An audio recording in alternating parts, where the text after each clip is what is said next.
You can't transform yourself. You can't make yourself sane. You can't make yourself loving. You can't make yourself unselfish. And yet it's absolutely necessary that we be that way. It's absolutely necessary. If we are going to hand over the direction of nature to nature, which is what it comes to, it's absolutely necessary that we let go of ourselves, and it can't be done. Not by anything that we call doing it, acting, willing, or even just accepting things. You can't do it. Why? Because you don't really exist as that kind of a separate ego or personality. It's just an idea based on a phony feeling.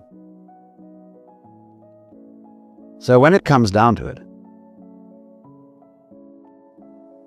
it's shocking news for us, for the human race, for our pride. You're only making a mess by trying to put things straight. You're trying to straighten out a wiggly world, and no wonder you're in trouble. So you can't do anything. So you can't transform yourself. And what can you do? What happens then if you actually realize you've come to a dead end?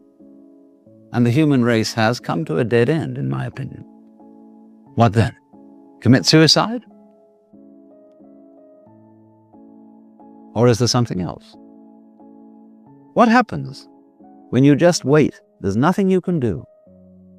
You watch. And all you see is what goes on that is happening of itself.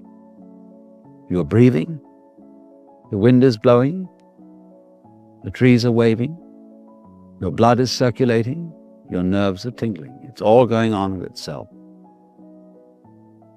But you know, that's you. That's the real you. The you that goes on of itself. It's not the symbol. It's not the person.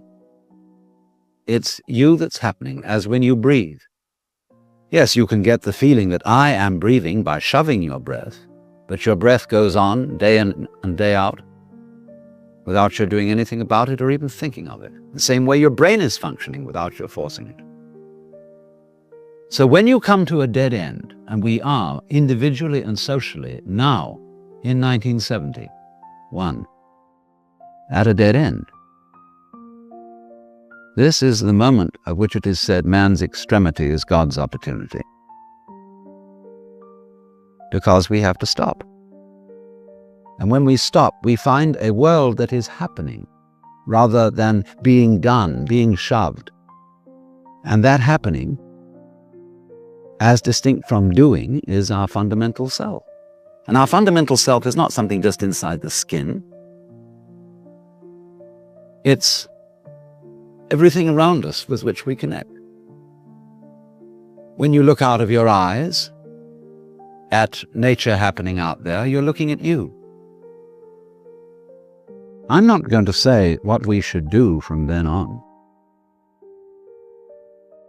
but simply that before we think of doing anything in this critical situation,